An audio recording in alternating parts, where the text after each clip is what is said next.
So on behalf of the Harry Bridges Center for Labor Studies and the Labor Solidarity Project at the University of Washington, Tacoma, I'd like to welcome everyone to this final installment of our spring seminar series. And I'd like to take a second just to thank everyone for their continued support.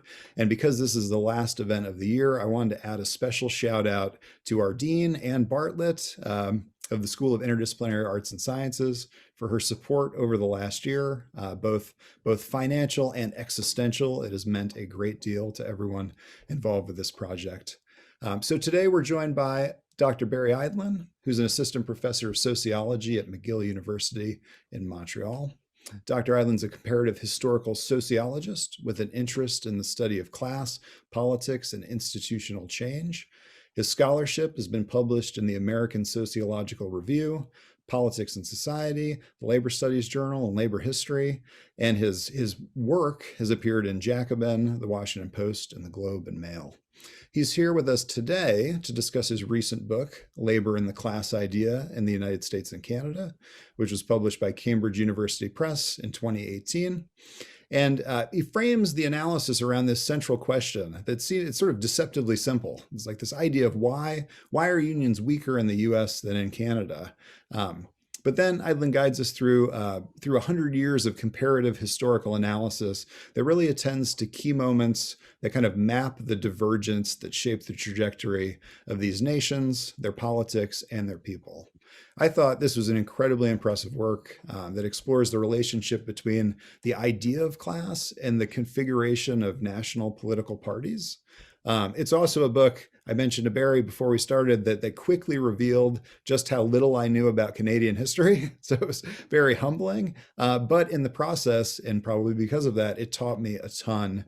And it's changed the way that I think about the left, labor, our regional affiliation with our neighbors to the north. And I'm just like absolutely grateful for that learning experience. And that, of course, makes me all the more grateful to have Dr. Barry Eidlin here today. So please join me in welcoming him. Thank you for sharing your time, your experience, and your expertise. We really appreciate it. Great. I'm really thrilled to be here. I'm always happy to be helping my American comrades learn a bit more about what goes on in Canada. Sometimes I can use that to my advantage. I haven't tried it yet, but I sort of feel like the level of knowledge is such that I could sort of talk about the critical intervention of the alien invasion of 1953, and it could sort of like go over, but I haven't tried it yet. I'm going to share my screen because I've got a whole PowerPoint ready for you guys. So let's see here.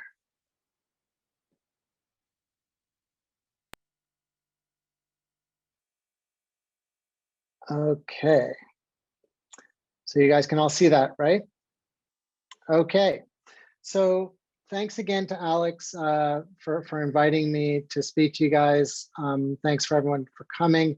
It's really great for me to get a chance to reconnect with comrades and fellow labor scholars at the University of Washington. I actually have ties to UW and the Harry Bridges Center that go back to my early days in grad school when I was part of Margaret Levy's research team on the big Union Democracy project that she was working on, and I was her resident Teamster expert, which was the part she didn't really know a lot about. Also, the very first time I gave a talk about the book right before it was published was actually at the Seattle Labor Temple back in the before times when we could actually meet in person. So we're kind of coming full circle. In any case, I want to start off today with a tale of two organizing drives.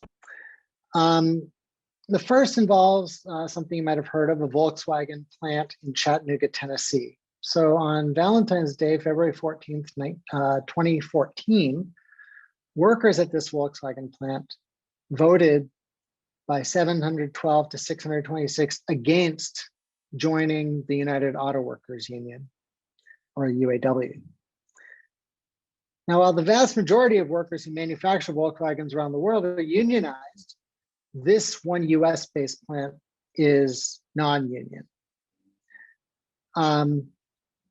More broadly, this was the latest chapter in a long and failed effort to organize so-called transplants. These US-based auto plants that are operated by non-US auto manufacturers. These are nearly all located in the largely non-union US South, and to this day, the UAW has yet to organize a single one. The Chattanooga drive was supposed to be different though, and that's because the UAW had obtained what was called a neutrality agreement, a pledge from the company not to interfere in the union election campaign. So usually US employers, as you probably know, are notorious for engaging in vicious anti-union campaigns where they threaten to shut down the plant, they fire workers, and all in an effort to dissuade workers from unionizing. So with this neutrality agreement in place, the UAW thought that workers would be much more likely to vote in favor of the union. Still, the UAW lost. So why? That's the question. Well, first, in the absence of opposition from the direct employer, from Volkswagen, there were other actors who stepped in as proxies to wage that employer campaign of threats and intimidation against the workers. This included the Tennessee governor, Bill Haslam, and US Senator Bob Corker, along with a variety of other state and local officials. They were joined by DC-based think tanks like the National Right to Work Foundation or Grover Norquist's Center for Worker Freedom, who bought billboards like this one that I have a picture of here. Second, many within labor criticized the way the UAW led this campaign, because as part of the neutrality agreement, they agreed not to visit workers in their homes. They didn't do house visits, which is a key tactic that union organizers use to build support and inoculate against anti-union attacks. They also agreed not to attack management and did not engage in much shop floor or community outreach. Instead, they focused their campaign on building quote unquote partnership with management to improve production. And ironically, this left them open to charges by anti-union forces that they were being too soft on management. So the UAW appealed the results, charging that the outside interference had poisoned the election results, but they withdrew this appeal just as hearings were getting underway out of fear that the company would use this whole legal process to drag out the process, defeat the union through all kinds of delay. So that's campaign number one. Our next organizing drive took place about 1,500 miles northwest of Chattanooga in the city of Winnipeg, Manitoba. So there, in early 2015, a group of workers at a branch of the iconic Tim Hortons coffee chain in the city's Wolseley neighborhood. For those of you, since you might not have a great familiarity about Canada, Tim Hortons, basically, I describe it for US audiences. You take a donut shop like a Dunkin' Donuts and you like wrap it up in a Canadian flag and dip it in a warm mug of national ideology. And that's sort of Tim Hortons for you. But anyway, this Tim Hortons workers, they connected with a union called Workers United, WU, and started talking about unionizing their workplace. And they were concerned about the usual things about low wages, unpredictable scheduling, management favoritism, and so on. So management caught on. They began waging an aggressive anti-union campaign. One of the workers was fired for talking with the union representative. In response, WU filed an unfair labor practice charge with the Manitoba Labor Relations Board, and then reached out to labor and community allies. And together they launched a public campaign that was able to get the fired worker reinstated. And then in June of 2015, so just a few months later, the Manitoba Labor Relations Board issued a ruling that found the franchise owner guilty of several labor law violations. As a remedy, the board issued a consent order that granted WU so-called discretionary certification. So then the board basically automatically recognized them as the workers' union and ordered the employer to bargain with them. Additionally, the board awarded the previously fired worker $1,500 to compensate for emotional stress. So the ruling made the Wolseley Tim Hortons one of only a handful of unionized Tim Hortons locations across Canada. And after 9 months of tough negotiations, W managed to negotiate a first contract. The win at the Wolseley Tim Hortons sparked interest amongst other food service workers in the Winnipeg area. And W has since gone on to organize workers at 2 KFC Taco Bell restaurants in the city, as well as a second Tim Hortons location. Okay, so each of these campaigns I just told you about tells us something about the state of the labor movement and labor policy in both countries. The UAW's failure to organize in Chattanooga shows just how dire organized labor's situation is.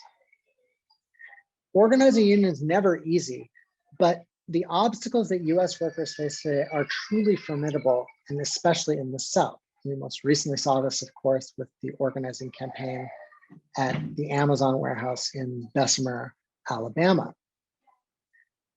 Even as legal hurdles and employer hostility to unionizing persist, unions themselves have also struggled to respond to the challenge. And overall, these union responses have been unable to turn the tide. Now, on the Canadian side, the situation is challenging, but not quite as bleak. As the Tim Hortons campaign shows, Canadian workers seeking to unionize still often face quite stiff employer resistance, just like their US counterparts. And as in the US, they also have to navigate a bunch of bureaucratic legal procedures to exercise their labor rights. Although some Canadian unions are committed to organizing, I'd say that the overall level of commitment is uneven. The main difference between Canada and the US is that in Canada, the labor laws still work in some way. Employers may threaten and fire workers for trying to organize, but they actually pay the price for violating the law. Now, this is not to say, and I want to emphasize this for US audiences, this is not to say that the situation for labor is great in Canada.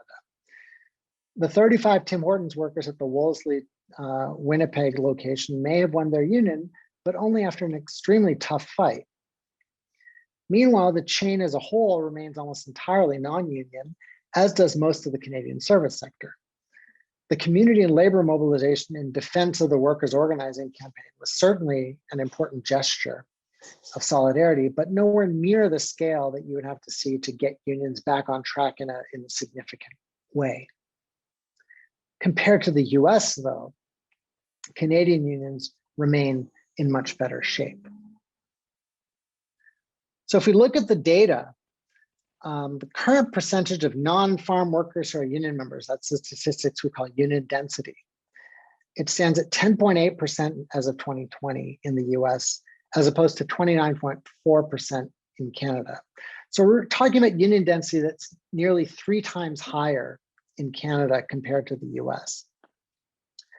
And this difference is quite striking because as much as Canadians, we Canadians hate to admit it, our two countries are pretty similar in a lot of ways.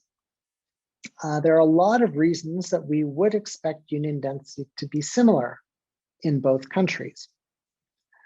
And actually, in fact, if you look at the data historically over the past century, you see that union density was actually quite similar right up until the mid-1960s. And it's only then that we see this stark divergence. So here we've got a puzzle. Why, after tracking each other for so many years, did we see this union density divergence in the US and Canada starting in the mid-1960s? And this is a question that matters for people on both sides of the border. I assume this is a labor audience, so you probably know this, but in the US, there's a lot of research showing that union decline has contributed to a dramatic rise in income inequality in recent decades. And here that you sort of see that the bottom line is union density, the top line is the top 10% income share, and you see that there's basically a 1-to-1 inverse correlation between them. So other research has shown that this trend has weakened Americans, or working class Americans' ability to shape their lives at work, to engage politically as citizens. Now, as for Canadian unions, they have certainly done better than their US counterparts and are in fact one of the only OECD countries where union density remains at a similar level to what it was in the 1970s. But nonetheless, they have been far from immune from those broader forces that have been driving union decline across advanced capitalist democracies for the past 30 years. And the limits of the Tim Hortons victory show this. Still, when we compare to the US, the situation for unions and labor rights looks better in Canada. So understanding why union density has diverged in both countries can offer some really important insights into big social problems related to growing inequality and eroding social policy. So what then explains this sharp divergence? Now, I'm not obviously the first to ask this question, and there's a whole large literature that I spent a lot of time discussing that grapples with it. And generally speaking, these existing answers fall into four big categories. Number one is structural differences, such as the shift in employment from manufacturing to service sectors, differences in the size of the US and Canadian public sectors, geographic shifts in employment, and so on. There's what you could call individual differences, meaning that US and Canadian workers and employers have different attitudes towards unions. There's policy differences, particularly differences in trade and labor laws. And then finally, a sort of catch-all category I call sort of contextual differences, such as differences in the structure of political institutions, national characteristics, internal union characteristics, the structure of racial divisions, and more. Now, I'm not going to be able to get into all of these explanations today. Obviously, I'm happy to talk about them in detail if you have questions about them in the Q&A. The main thing you need to know for now is that they're all wrong. So they're all wrong, just across the board. I mean, I'm exaggerating, of course. But to be fair, I mean, the existing explanations are incomplete. So what do I do to figure this out? Well, this is where comparative historical analysis comes in. So those of you who are sociology majors can tune in to what's going on here. So this paired comparison between the US and Canada offers some really important theoretical and methodological advantages. So it's what's called a most similar systems design that helps to adjudicate amongst a lot of common explanations for union decline. So by comparing factors that were present or absent in each of these cases, you can kind of eliminate certain explanations and then hopefully develop some better ones. So just to give an example, one of the common explanations for US union decline is that it's the result of this decline of manufacturing and the rise of a less unionized service sector. So this employment shift from manufacturing and services is a big part of what's driving union decline. But then as we see here, if you look at the data on the division of employment in the two countries, you see that both countries experienced this shift towards service sector employment, but Canadian unions did not experience as much decline. So the service sector shift explanation actually can't explain this union density decline or divergence. So that's just one example of the benefits of a comparative approach.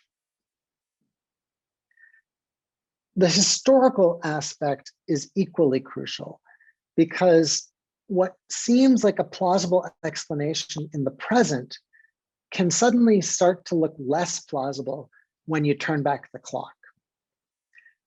And for an example here, let's take a look at another common explanation for union density divergence in both countries, namely differences in labor laws. You hear this a lot when people talk about comparing the US and Canada. And Canadian labor economist Craig Riddell, who's just north of the border at UBC there, summarizes this consensus view when he states that, quote, much of the Canada-US unionization gap can be attributed to inter-country differences in the legal regime pertaining to unions and collective bargaining. Now, here, if we limit ourselves to looking at the recent past, so the recent 30 years or so, let's say, the labor law explanation does seem compelling. There is a lot of research showing that current differences in labor laws between the US and Canada do make it relatively easier to join a union, to negotiate contracts with employers, and to enforce union rights in Canada compared to the US. The problem arises when we take a longer view of the history. And when we do that, two things become apparent. First is the problem of timing. Now, if labor laws really did explain union divergence, we would expect to see some important policy changes around the early 1960s, but we don't. In fact, some of the key Canadian labor law provisions that scholars identify as the factors that are driving union density divergence were only implemented in the late 70s and early 80s. So a decade or more after this divergence had begun. Others had existed well prior to the divergence when US union density was at least equal or higher than Canadian density. Second, regardless of the specific provisions in the law, there was a dramatic shift in perceptions of how pro or anti-union labor law was in both countries. So whereas the common sense these days, the sort of obvious thing that everybody knows, is that Canadian labor law is more pro-union than in the US. The common sense was exactly the opposite prior to the divergence. We can see that shift really clearly if we compare that Riddell quote that I just showed you with this one that I'm going to show you by Canadian industrial relations scholar H.D. Buzz Woods, who taught at my home institution of McGill for many years. So in 1962, he wrote that, quote, the United States has adopted compulsory collective bargaining with a greater element of assurance than has Canada. In general terms, it can be said the Canadian policy is not as favorable to the promotion of collective bargaining relationships. There's been a more positive attitude towards collective bargaining in the US than in Canada. So rather than explaining union density divergence, shifts in US and Canadian labor law are actually part of what needs to be explained. Okay, so turning back the clock changes the story. And this gives us deeper insight into the social forces and historical contexts that shape key factors like labor law. Now, of course, once you decide to turn back the clock, there's the question of how far you turn the clock back. And in my case, I went back to 1911, and that's for two reasons. Number one, just at a practical level, that's the earliest date for which reliable union density statistics are available for both countries. And then second, it's a time frame that really captures the developmental trajectories of unions in both countries. So that early period of union weakness prior to the Great Depression, the period of simultaneous growth between the 30s and 50s, and then the divergence starting in the 60s. So having settled on this comparative historical approach, I then took a dive into the secondary literature, conducted a year of archival research where I compiled and analyzed close to 20,000 pages of archival materials, and I analyzed a bunch of historical statistics. Based on this analysis of the data, what I found was that US-Canada union density divergence was the outcome of political battles in the 30s and 40s that incorporated the working class differently in the US and Canada and shaped their post-war labor regimes differently. So these were what I call different processes of political articulation. So that's the sort of key term here. And here, when I'm using the term articulation, I'm using it both in the sense of vocalizing, so I'm articulating my voice, but also in the sense of defining, in the sense of joining or assembling. It's like a joint articulation, for example. So this idea of political articulation is a concept that I and others have developed as an effort to refocus attention within political sociology on the crucial role that parties and other political organizations like labor unions play, not just in reflecting, but actively shaping social cleavages. So these are essential to understanding how and why political battle lines get drawn in the way that they do. So in my book, I argue that US-Canada union density divergence was the outcome of different ruling party responses to worker and farmer unrest during the Great Depression and World War II. The core argument is that these different ruling party responses shaped the contours of political conflict differently in both countries. More specifically, they embedded what I call, the title of the book, the class idea. So they embedded the class idea more deeply in policies, institutions, and practices in Canada compared to the US, where class interests were largely reduced to what were called special interests. You might still hear that term today.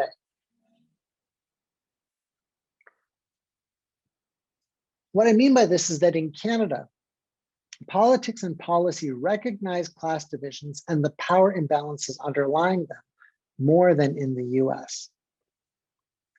There, politics and policy delegitimize class divisions, concealing structural power imbalances behind a pluralist idea, as opposed to a class idea. A pluralist idea organized around the idea of formally equal interest groups, each negotiating deals to maximize their narrow self-interest. So the class idea broadened Canadian labor's legitimate scope of action, while the pluralist idea narrowed that of US labor.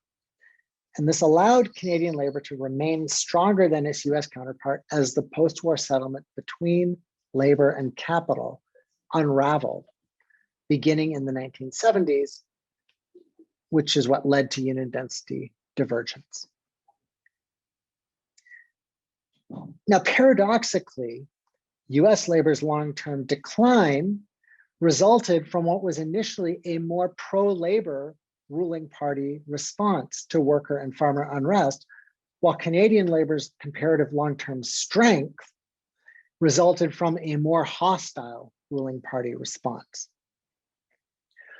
So in the US, the Democratic Party under President Franklin Delano Roosevelt's leadership adopted a co-optive response to worker and farmer upsurge, which successfully articulated organized labor as an interest group within the New Deal coalition. And this led to important short-term gains for labor that we have to recognize and appreciate, including increased union membership and improved job-based social benefits. But Democrats' co-optive response also accentuated so within working class divisions, which weakened the basis for independent left parties, eliminating political threats from the Democrats' left flank and undermining the organizational platform for class politics. So by contrast, the ruling liberal and conservative parties in Canada, they kind of traded off in this time period, adopted a coercive response to worker and farmer upsurge. So this left labor politically excluded for nearly a decade longer than in the US.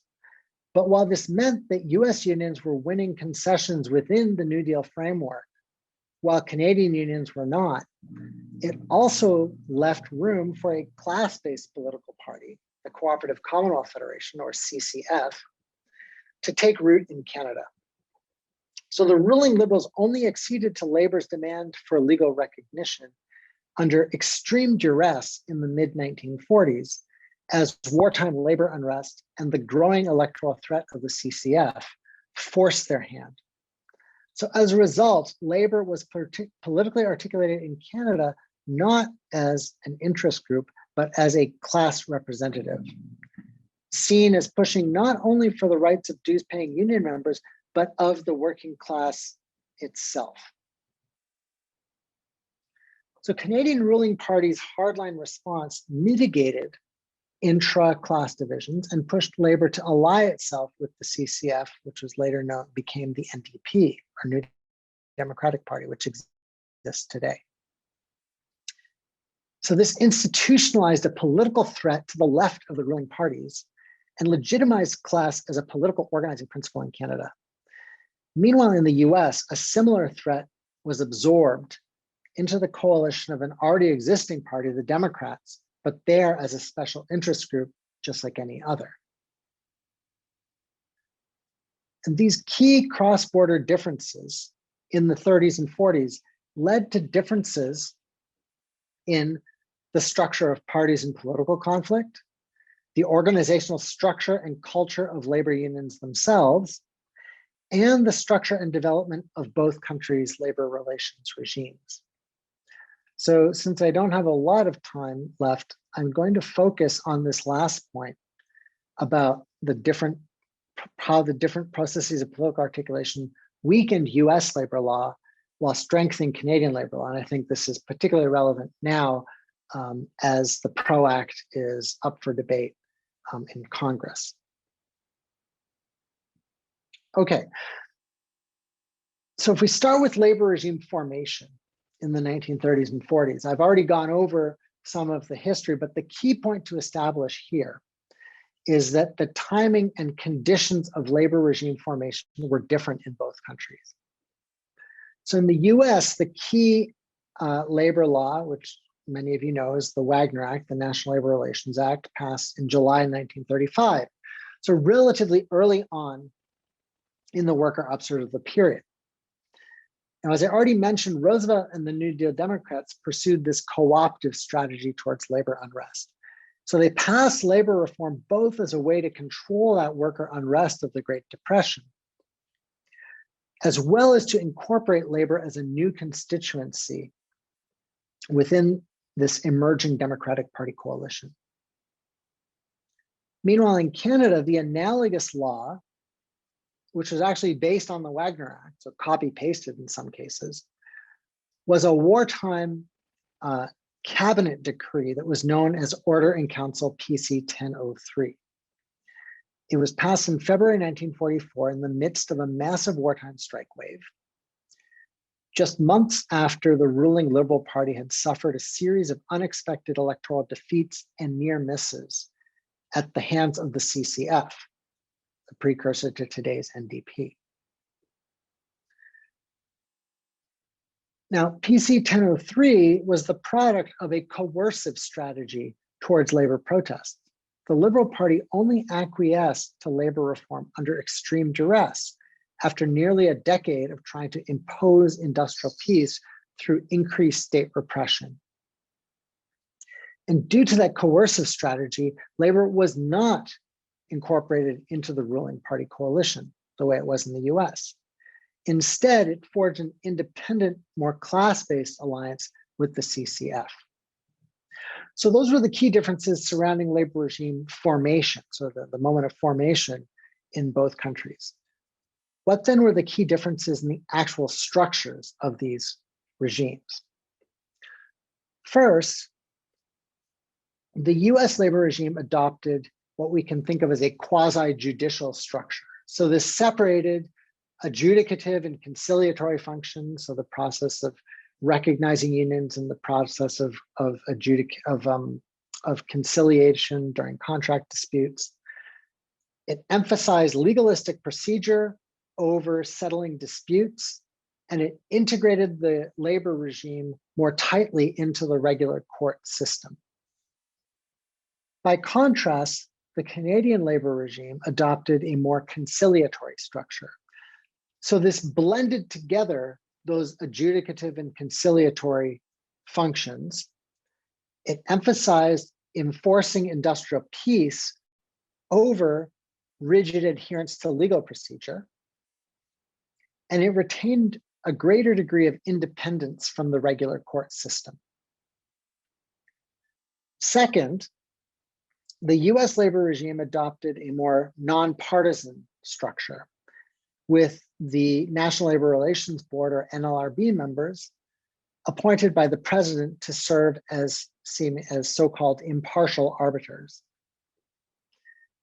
By contrast, the Canadian labor regimes generally adopted tripartite structures, where you had designated labor board representation for labor management and the state.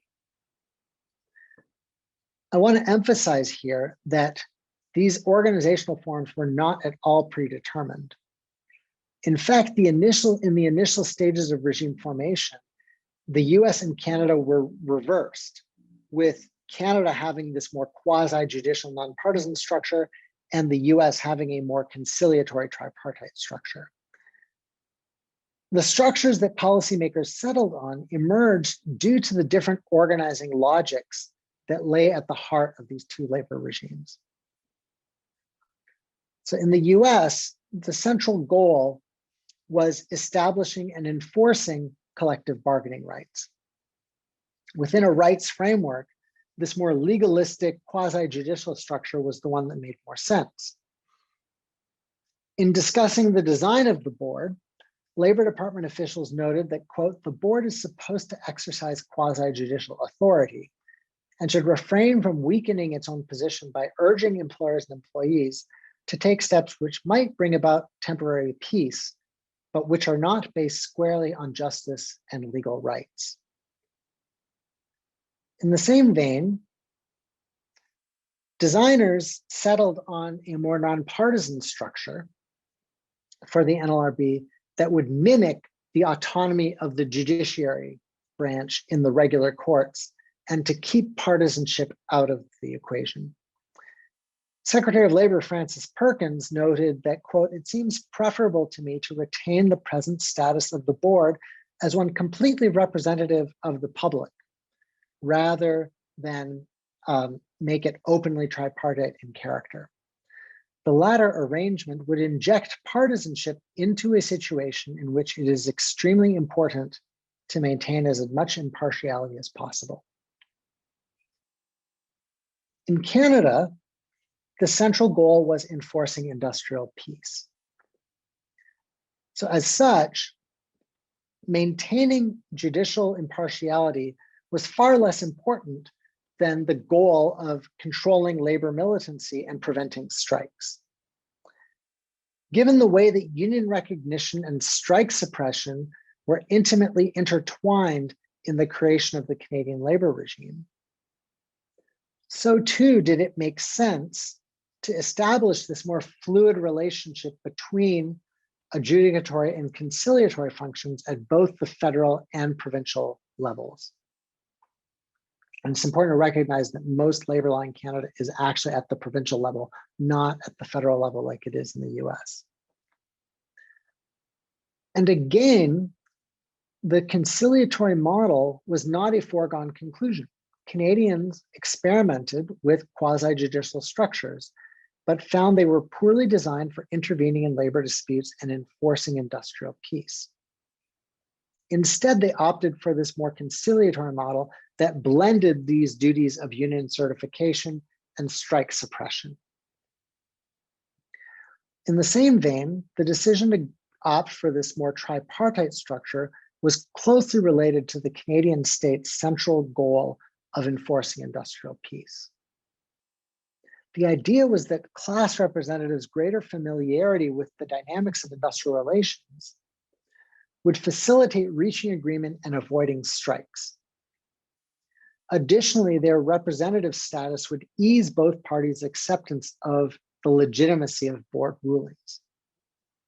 So in sum, policymakers privileged reaching agreement, avoiding strikes, and ensuring compliance with board decisions over strict adherence to legal procedure. Okay, so summing up so far, we have discussed the different conditions surrounding labor regime formation in the US and Canada, the political alliances for labor that resulted, as well as the different labor regime structures that emerged out of that process. So what then were the consequences for labor policy development and ultimately union strength?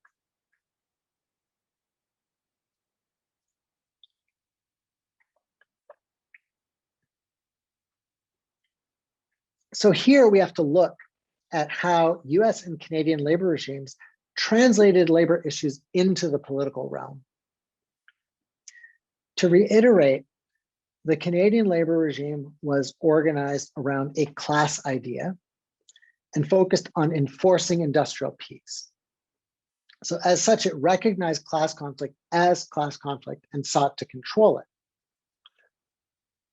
The US labor regime was organized around a pluralist idea and focused on promoting workers' rights. As such, it interpreted class conflict either as questions of legal rights to be interpreted, partisan special interest, or personal problems. So let's look at these three types of misinterpretation in turn. First, we'll look at how the US labor regime translated class conflict into a legal rights framework. As I mentioned previously, the NLRB was established as a quasi-judicial body that is tightly connected to the regular court system. And the idea here was actually to enhance workers' ability to enforce their rights. That was what the designers thought they were doing, was facilitating workers' ability to enforce their rights. But when it came to labor rights, there were three problems. First, the rights framework privileged legal knowledge and expertise over knowledge of labor management relations. So this created greater incentives for both employers and unions to lawyer up and exploit technical loopholes instead of focusing on reaching agreement.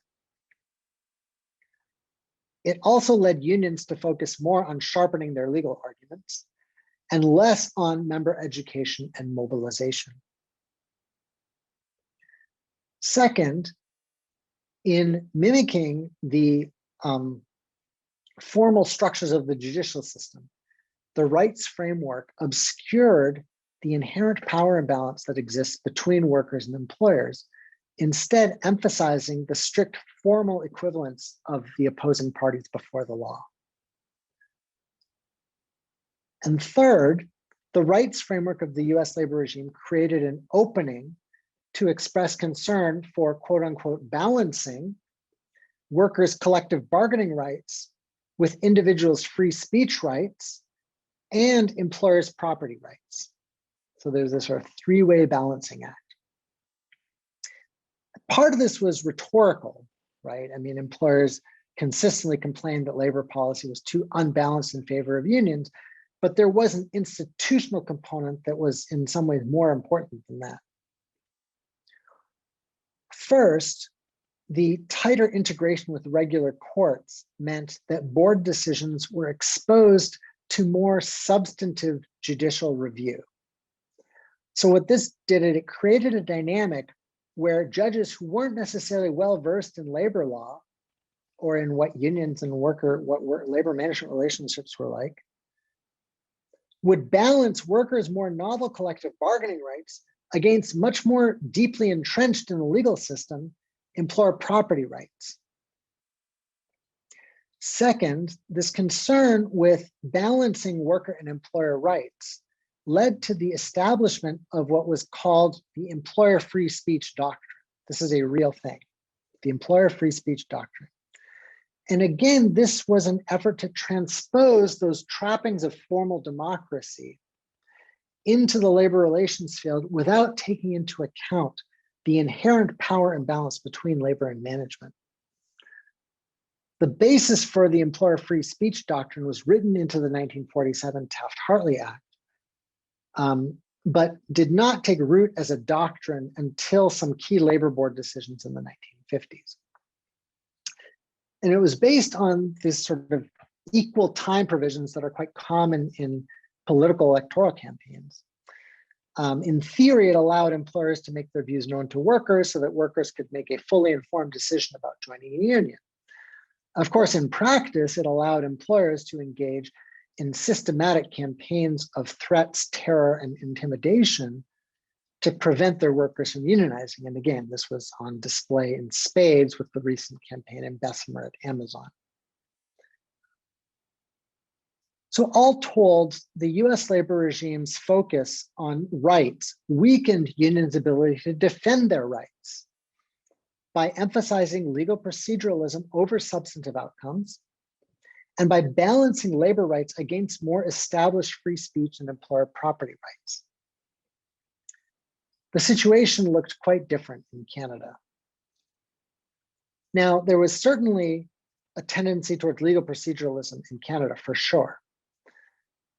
But the overarching focus in the Canadian labor regime was on containing industrial conflict, which meant that legal proceduralism did not take precedence over the substantive outcome of achieving industrial peace. So this led to a Canadian labor regime that was far more interventionist than its US neighbor. And this placed serious constraints on labor because it meant that the state was intervening a lot more to contain strikes, for example. That was a big part. There were back to work orders and stuff like that. But there were some upsides. First, this greater intervention also constrained employers' ability to disregard workers' collective bargaining rights. As a manager of a US-owned firm, which is non-union in the US, but partially organized in Canada, explained to an interviewer, quote, "We play by the rules where we operate. In the US, there are no rules. Here in Canada, rules exist and we follow them," unquote. Second, the threat of state intervention prevented labor leaders from developing the idea common in the US that the state served to protect labor rights. Instead, by making class conflict more of a political issue, state intervention created a broader, more unified target for labor's ire, one that larger groups of workers could see might directly affect them.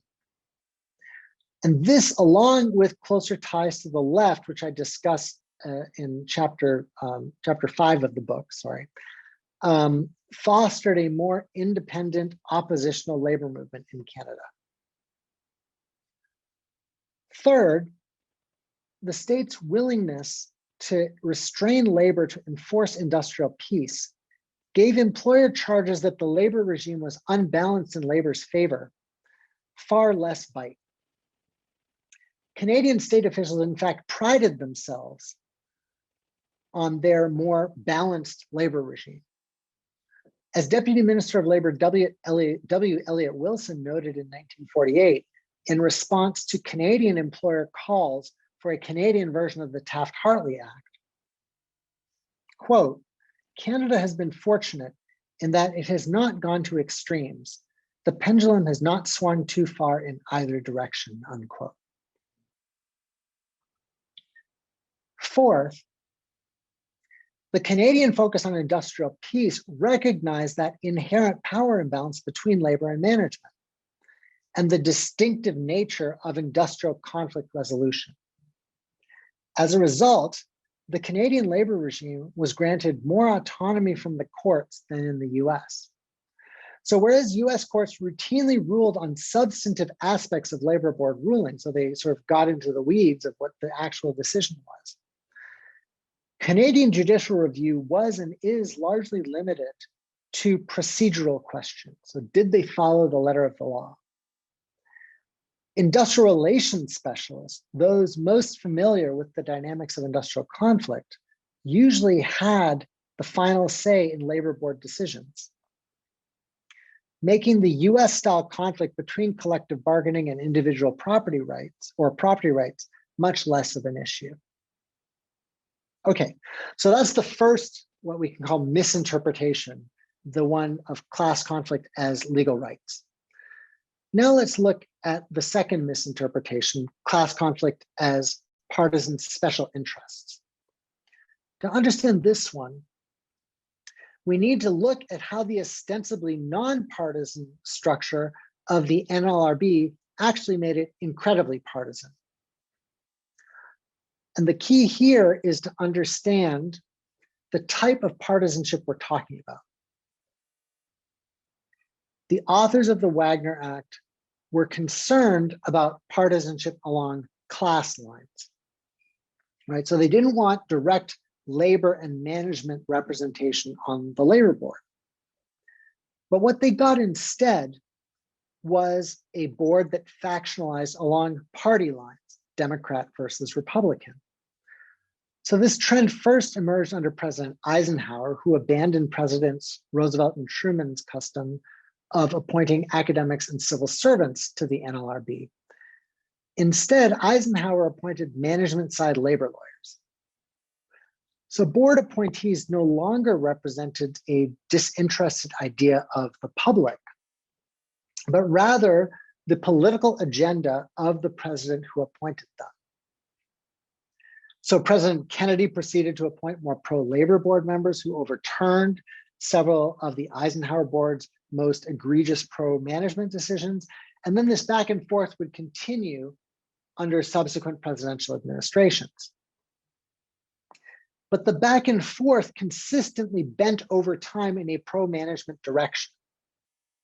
So that's because it eroded the long-term legitimacy of board rulings, meaning that they did not establish firm precedent. So the role of precedent in labor law does not serve as the same role as precedent in other forms of law. While the courts that ruled on board decisions would favor narrow legalistic readings of the law that ended up privileging individual and employer property rights over workers' collective bargaining rights. The polarization of the NLRB also ensured that labor policy more broadly remained politicized along party lines. So in this context, calls for labor law reform appeared not as some sort of solution to mitigate class conflict, but rather as payoff to a narrow Democratic Party special interest. And this blocked the policy, and still does, largely block the possibility for legislating labor law reform. Now, again, the system worked a lot differently in Canada. There, the tripartite structure of Canada's labor regime reinforced its legitimacy and stability. Having labor and management representatives on the boards ensured that both parties felt that their views were fairly represented, and that both had a stake in the maintenance of the boards as institutions. So this limited management's ability to question the very legitimacy of the boards, as happened in the US. And it also protected workers' collective bargaining rights over competing employer property rights. At a more symbolic level, the tripartite structure also promoted labor's identification as a class representative, while undermining employers' ability to portray business interests as the general or public interest. So with a generally legitimate labor regime, along with an overarching state concern for industrial peace, labor law became a means to mediate the post-war tug-of-war between labor and capital.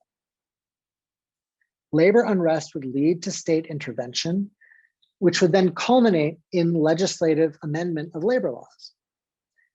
The dynamic reinforced for labor the importance of mobilizing to win demands, while reinforcing for capital and the state the importance of a strong labor regime to discipline labor.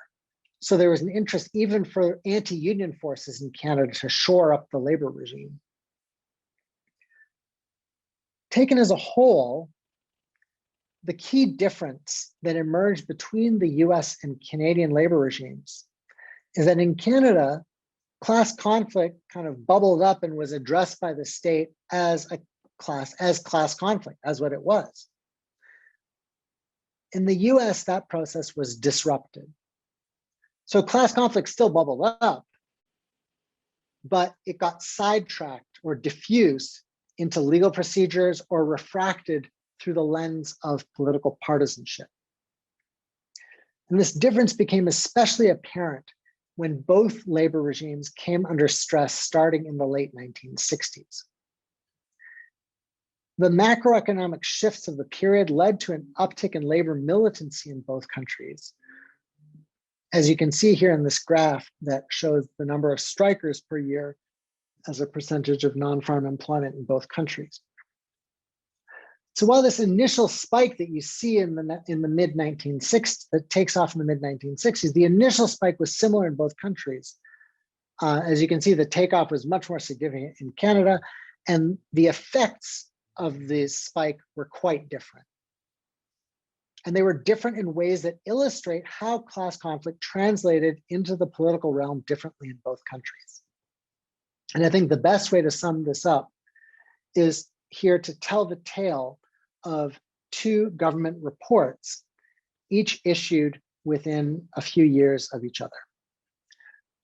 So the Canadian report, which was entitled Canadian Industrial Relations, it was published in 1968, was known as the Woods Report, after its lead author, McGill's own H.D. Buzz Woods. The US report, entitled Work in America, was published in 1972 and was written by a special task force to the Secretary of Health, Education, and Welfare, tellingly not the Secretary of Labor. The Canadian report recognized class conflict as class conflict. It spoke in dire tones of, quote, a crisis of confidence in the present industrial relations system. At the same time, it noted with dismay that, quote, militant behavior has paid off frequently in recent years, even where union membership militancy has taken illegal forms, unquote, and that, quote, having tasted the fruits of their militancy, union members may find it irresistible to display that militancy again, unquote. This possibly irresistible push towards militancy risked undermining union leaders' ability to serve as responsible class representatives. So the solution, according to the Woods Task Force, was to shore up collective bargaining as an institution, quote, not only because of its virtues, but also because we see no alternative that is compatible with the heritage of Western values and institutions, unquote. So to that end, the task force proposed a series of labor law reforms. These proposals, while not all adopted, nonetheless set a new pattern for the Canadian labor regime writ large. The Woods Report reforms served as a template for many of the federal and provincial labor law reforms that did occur eventually over the course of the 1970s and 80s.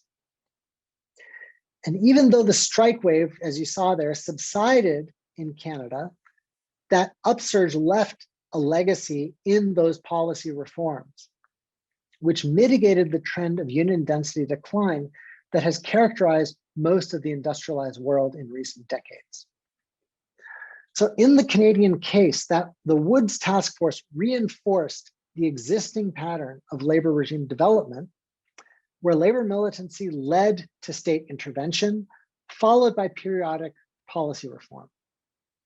And the result was a labor regime that strengthened over the course of the 1970s and 80s, even as employer pushback increased.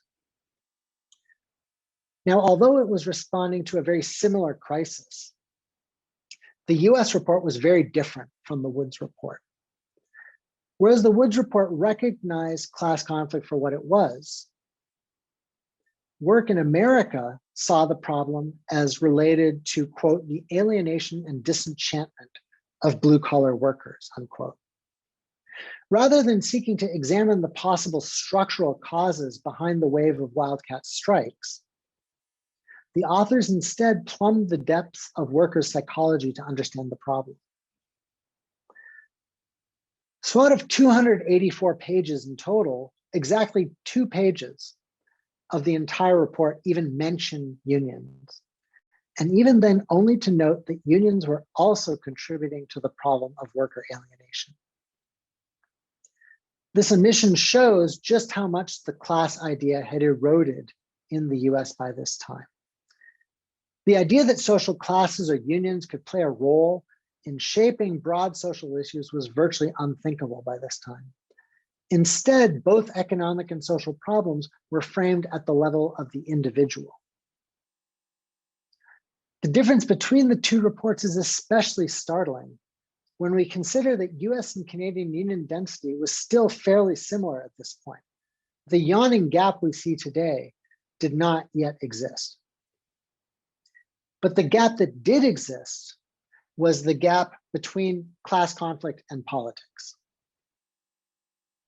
Since the worker upsurge of the 60s was interpreted not as a class issue, but rather a problem of individuals, the policy solutions in Work in America addressed so-called quality of life, of work-life issues, not labor management power dynamics.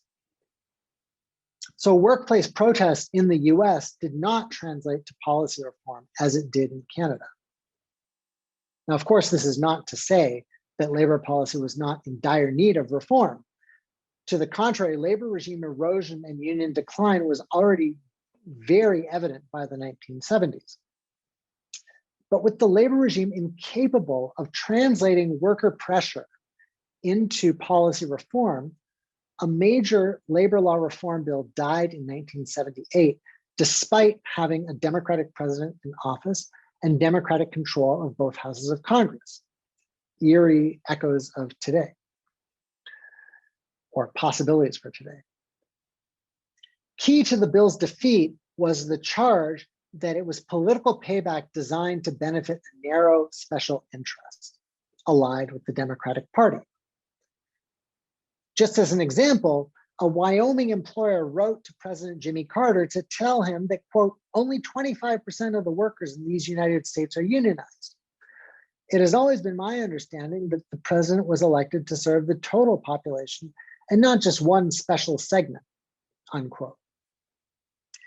After the 1978 labor law reform failure, a more familiar story took hold that many of you probably have heard many times before: deregulation, Reagan, Patco, and so on.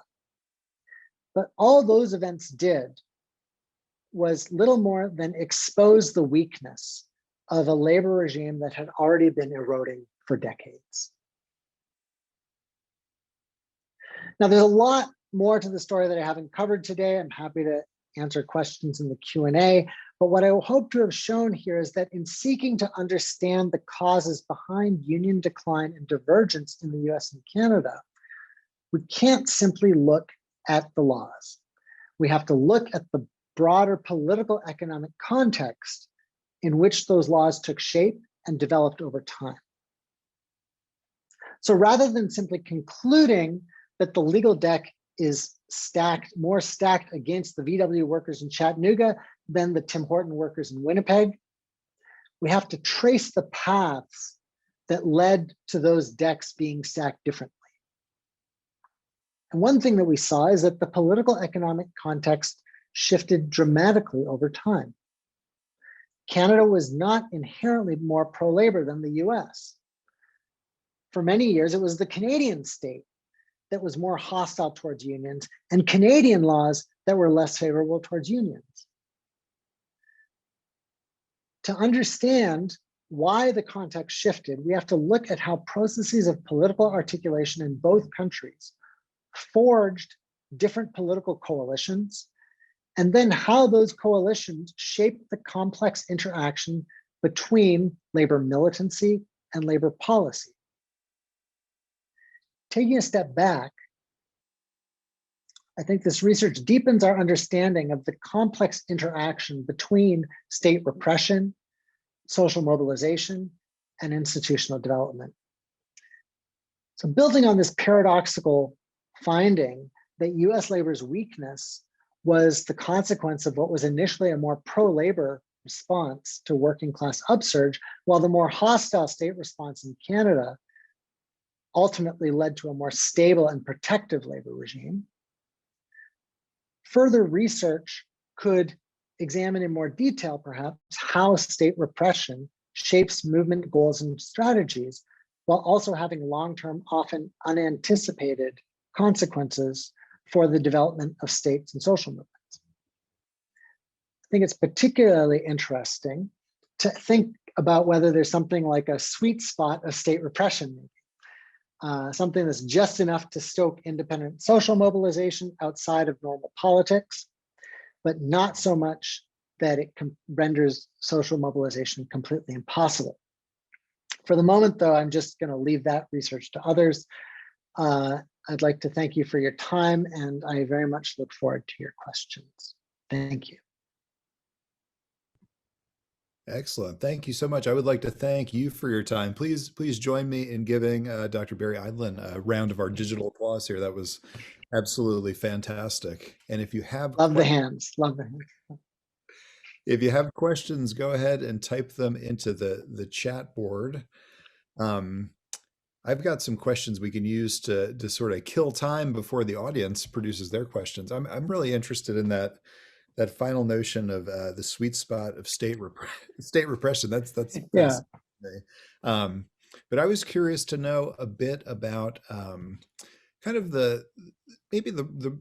can you maybe just talk a little bit more about the role that race played in shaping the trajectory of U.S. and Canadian labor histories? I think, in terms of your book does a great job of sort of demystifying a lot of the notions of American exceptionalism. But I think one thing that America is exceptional in is in its reproduction of racism. And it seems like that has had especially in that sort of post-World War II civil rights moment. So can you maybe talk a little bit about kind of how, the connection between, civil rights law and labor law during that sort of, 50s, 60s moment? Yeah, yeah, that's a great question, Alex. So I want to start by saying that in general, I prefer to take like 2 or 3 questions, but I think it's fine to get this one as a warm-up question, and it's also just a big, huge question of itself that sort of deserves its own answer. But I think it's I've been talking for the past however long, and so I want to give other people a chance to speak. So obviously you can't talk about U.S. politics without talking and the fate of U.S. labor without talking about race. That's the first thing to start off with. The question is, how do you talk about it, right? And I think that explanations that sort of talk about U.S. labor's weakness as the result of sort of the structure of racial division in the U.S. tend to present race as this sort of constant, just this underlying constant division that at every point, workers will always divide, particularly Black against white. And that this is sort of this immutable fact of American society. And therefore, any sort of possibility for working class unity is impossible, because there is always going to founder on the shoals of racial division. And this just does not go with the history. That the history shows that, and I understand you had Mike Goldfield talk about his book a few weeks ago. So if you were there for that, you got a sense of this, that if you look at the history in the South, but also in other places, there are countless examples where their interracial working class unity was a thing, did happen. but it was defeated, right? So there's a difference, there's a fundamental, this is sort of a recurring theme in my book, is that we need to understand the difference between something being defeated and something being an eternal difference, right? So the story of my book is sort of different options being sort of taken off the table, if you will. And so the key thing is how those options get removed as a result of political struggles, right? And so in the 1930s and 40s, you have these competing visions in the labor movement, right? You have, and this is something that Mike Goldfield's book is great on, where you can look at the CIO and the Communist Party. You can read Robin Kelly's book on Hammer and Hoe on Alabama communists and the Great Depression too for this, right? You have a Communist Party that has real embedded leadership in the US working class. You have a CIO, sort of this insurgent movement that has this resolutely anti-racist wing and actually forms in some ways an incipient civil rights movement of the period.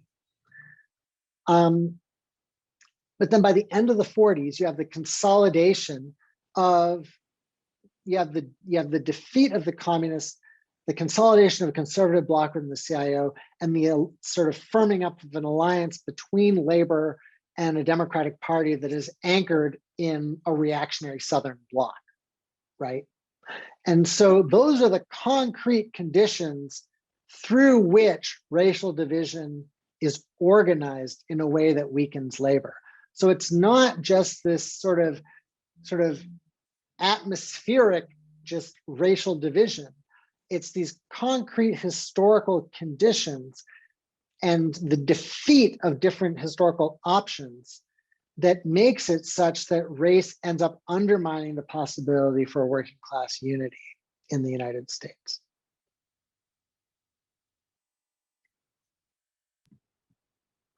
Excellent. Thank you. We had Tony Gilpin on recently to talk about the Farm Equipment Workers Union too. Another great example. Yes. Similar story. Yes. I just the kind of the expansion of like a civil rights law and how that sort of kind of necessarily cleaved labor law and sort of a racially informed law apart when they're obviously just sort of intimately connected. Yeah, and that's a consequence of this previous, right? So I think the counterfactual here is, what if the civil rights movement had actually emerged out of the CIO and the Communist Party of the 1930s and 40s and had been sustained, right? Because what people like Robin Kelly, Manning Marable, and Goldfield argue is that defeat actually delayed the onset of the civil rights movement. And then when you get to the actual civil rights movement starting in the 50s and exploding in the 60s, it's a civil rights movement that is much more focused on these individual rights of anti-discrimination and voting rights and such, and less focused on the economic justice elements and the collective rights. And you actually have, and this is sort of, I think what you're talking about is particularly developed by someone like Paul Freimer, who talks about how you get this development of sort of employment discrimination law and labor law that become these sort of two separate tracks for employment law.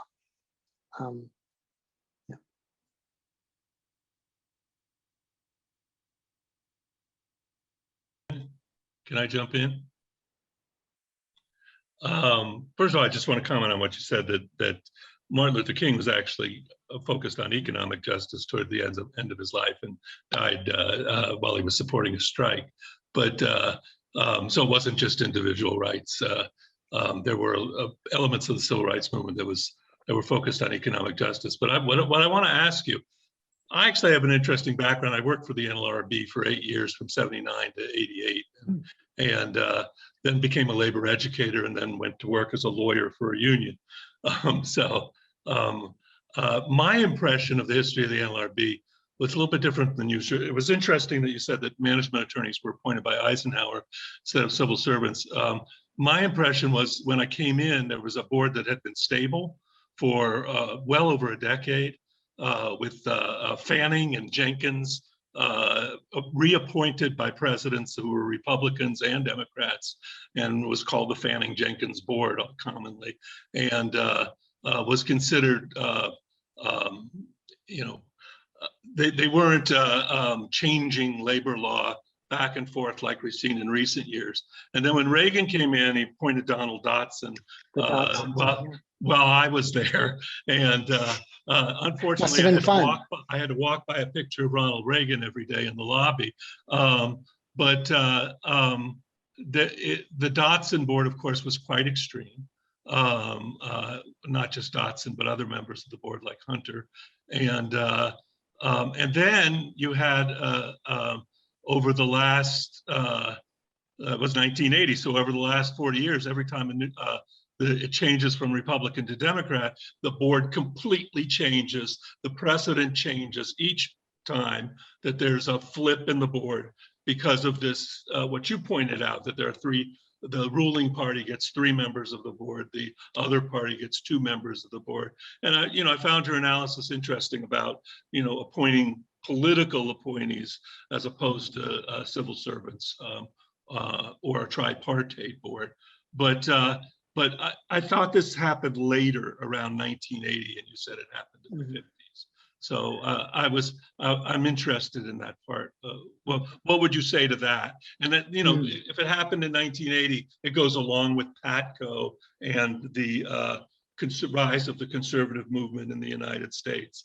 And that would explain more about how labor, the decline of labor and how labor law changed in America. Mm-hmm. Yeah.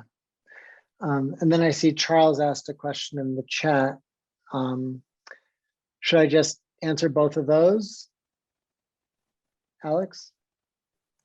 I can't hear you. Yeah, hey, Barry, sure. That would be great if you wanted to follow up on what I typed there. I was just interested in the extent to which there's a kind of path dependency in your analysis, at least as I understand what you're saying. So it opens up interesting questions, which you sort of hinted at about, well, where does that leave the US now? If it's still within a particular labor regime, how much space is there for change within that regime? What do you think about the PRO Act, which probably isn't going to pass, but even if it were to pass, is that still within an existing regime? Do we need to think about ruptures in a more dramatic way if we're trying to understand what revitalization would look like? So any thoughts you have along those lines, that would be terrific.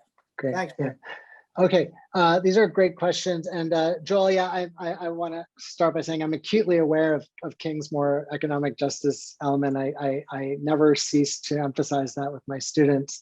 But the point is that that aspect remains part of his dream deferred rather than what was actually achieved in the civil rights. That's more the point I was trying to make. And obviously the March on Washington was for jobs and freedom, which people often forget.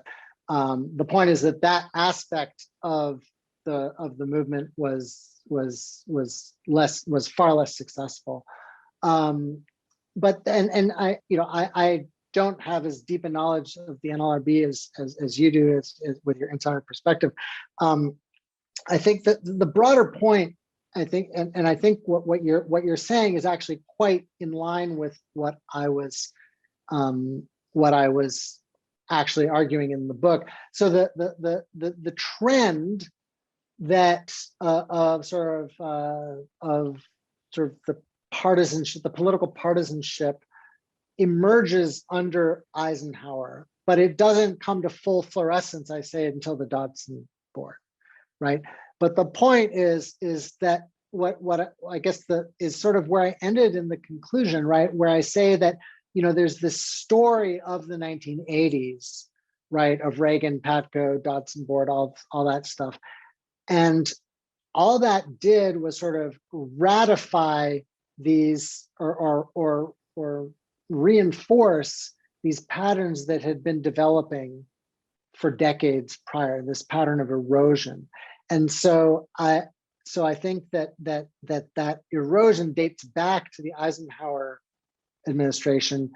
And while you certainly have through the 1960s and part of the 1970s,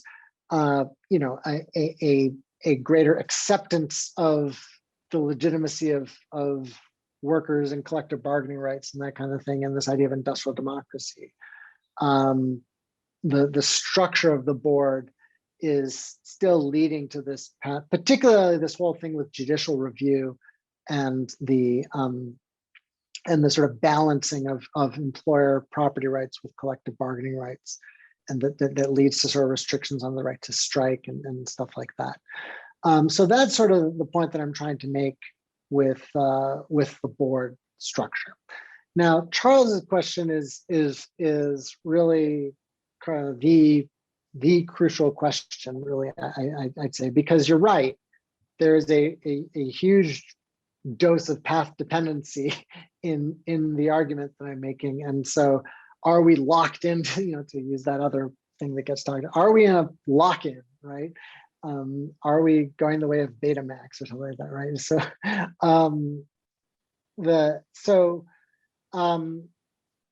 So yeah, I think that obviously, like the conditions that would be required for labor revitalization go far beyond passing the PRO Act. This is actually something that I'm actually writing something for Jacobin about this right now. So, that even, so even if we wish away the sort of steep path to passage in the Senate and assume that the PRO Act makes it through,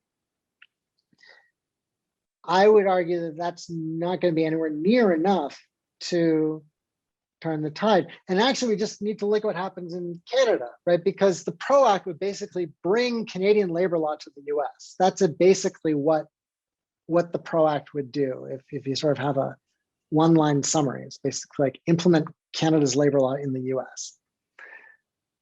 And in Canada, you have 16% union density in the private sector, right? You have an almost universally organized public sector. It's like 70-something percent. But you have 16%, and we can't, which is 3 times higher than what it is in the US, but we can't view 16% union density as our end goal, right? There has to be something more than that. For labor to sort of regain any kind of power. And so it's really going to have to be some sort of, of rupture that's going to have to, that's going to have to derail the path dependency, basically. That's not something we can just wish into existence, obviously. But, you see stuff like, if you get sort of like, what if something like the Red State Revolt had actually had some spillover, right? So those are sort of like the possibilities you need to think through.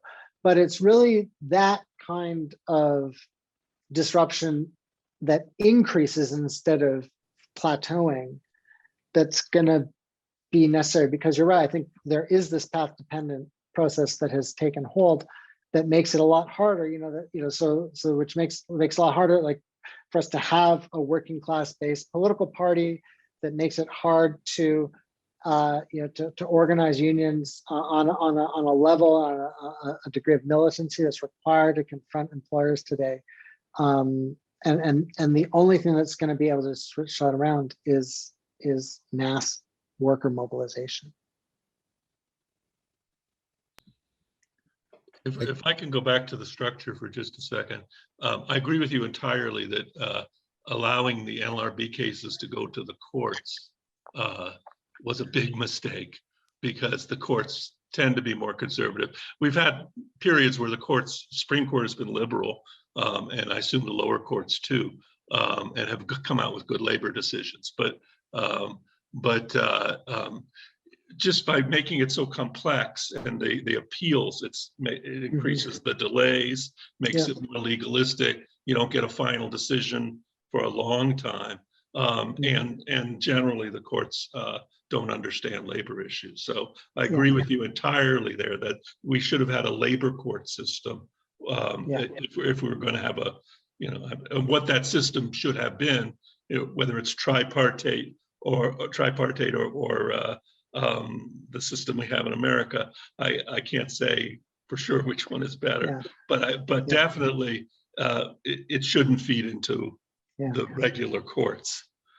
And the irony there again is precisely that the designers of the Wagner thought that this was a really great feature to strengthen workers' rights, right? The idea that, you can appeal your case to the Supreme Court, and that the Supreme Court would be this like, arbiter for worker justice or something like that, right? Like, you can sort of, rue their shocking naivete or whatever, but if you read sort of what the designers are saying, like they built that sort of pathway through the regular courts as a feature that they thought would strengthen labor law, not weaken it. That's definitely a cruel irony there. I want to be mindful of your time. I did have one question about kind of that idea of political articulation. Specifically, I was thinking about the tale of two organizing drives you opened with, and that billboard, obviously connecting unions with Obama, and of course the all of the associated imagery that goes around Obama in the South. I'm curious to know, like, with the NDP, how do they work outside of sort of specifically class or labor related issues? Like, how do they work to pull, I'm imagining sort of a third party in the United States. Like, how do they sort of cleave individual economic interests away from things like race, like religion, like migration, reproductive rights, these sort of like, these tried and true issues that the right uses to sort of obfuscate people's actual material interests. Do they have an approach to sort of taking on those issues? Do they lean left on them as well, or do they sort of shy away from them? Yeah, I'll answer that. Are there other questions that maybe so I can group some stuff together? Maybe from some students or no? Okay, so let's talk about the NDP. I think the first thing to understand about the NDP is that, it's not like it's some like amazing radical force for social justice or something like that, right? The NDP has been subject to, has been buffeted by the same winds of reformism that have compromised and weakened social democratic parties across advanced industrialized democracies. And so, it's a very sort of compromised party that is, much more of a left reformist than a sort of true class representative type party is in a sort of ideal form that we would think of it as. But as I put it, I think it's in the Jacobin summary of my Why Is There No Labor Party piece. The only thing worse than a bourgeois sellout reformist social democratic party is not having a bourgeois sellout reformist social democratic party. And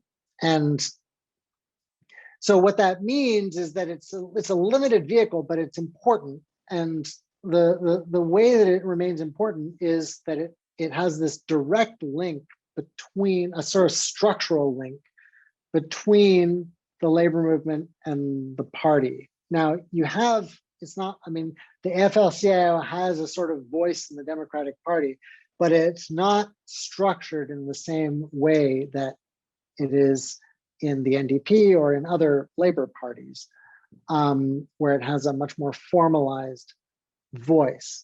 And what that means is that it just orients the political program in a much more labor-oriented way. It just, and I think that, so it works in two different ways. So it works in a sort of parliamentary leverage way, which is how people usually think about it, right? Which is that, when you talk about the creation of Medicare in Canada, for example, Medicare for all, how you got Medicare for all in Canada, a big part of the story is that the NDP was the balance of power in a minority government parliament in the early 70s, where the Liberals were, had a sort of minority in parliament, but had the confidence of the NDP to be able to form a government. And in exchange for that confidence in Parliament, the NDP demanded healthcare reform. And so that was sort of, so that leverage story is part of it. But what you're talking about, and what really more interests me at this sort of political articulation perspective, is the way that having a labor-based political party sort of changes the, the class content of politics, if you will, right? In the sense that, so because you have a labor party, you have at a very concrete level things like, so you have union members that run for office in the US, but you don't have the same kind of pipeline you have in Canada, where people can sort of like rise through the ranks in union leadership, and there's a sort of often a trade-off, between, so there's these sort of two parallel pipelines, if you will. And it's not like that's great all the time and like ensures that you have like, uniformly progressive legislators across the board, but it does change the tenor in a fundamental way. And it does sort of legitimate sort of advancing these more universal social policies, right? So it makes it easier. So just basically in general, like when you have a labor party, it makes it more easy to orient the political battle lines along class lines. And that when you are able to orient the political battleground along battle lines along class lines, it makes it much more easy to present redistributive, more social democratic policies as legitimate and possible, right? It just makes that whole world of policies much more achievable. And so that's a key function of the way that having a labor party sort of reorients the political spectrum.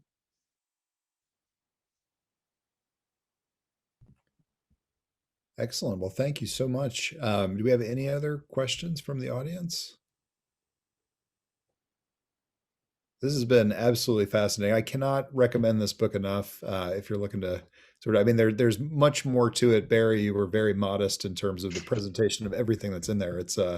It's definitely, again, as I mentioned in my intro, I can't tell you how much I learned from this book, but that is obviously a reflection of how little I knew about Canada beforehand. But just fantastic read, and we so appreciate your willingness to zoom in and join us for this this event. Thank you so much. Oh, I'm happy to do it. Now, did you share the discount code? No, but I was thinking of, unless you have it handy, I was going to follow this up with mass mailing to everybody on our list with the code. Okay, well, so what I will, yeah, so that's a good idea. I just will, anyway, yeah, so I'll just share it here. It's just, it's pretty easy. It's just Eidlin 2018. And if you go to the Cambridge University Press website, I was just searching for the link. I couldn't get it, but let me just, here it is. Cambridge University Press. Anyway, I don't want to hold you up, but anyway, so if you go to the Cambridge University Press website and you enter that discount code, you'll get a 20% discount. Excellent. Thank you. So, I'm not in this for the money. So if any of you just want a PDF and you're okay with reading off the screen, I've got a PDF. I can send it to you. So, but I'm personally like having the hard. I like reading. I still like reading books. Maybe I'm old, but. I should add too. I'll just put in a plug for your writing for Jacobin has been really fun. Thank you. So yeah, stay tuned for my piece on the PRO Act. So. I will definitely share that with the folks on the mailing list once it's out. Excellent. Excellent. Well, thanks again. I will definitely be in touch soon, and thank you all for joining us. So this was the last event of the academic year. So I guess we'll be seeing you all next fall. We've got a full lineup of seminar events for the fall. So stay tuned. Fantastic. Thanks again for having me. Thanks for coming, everyone.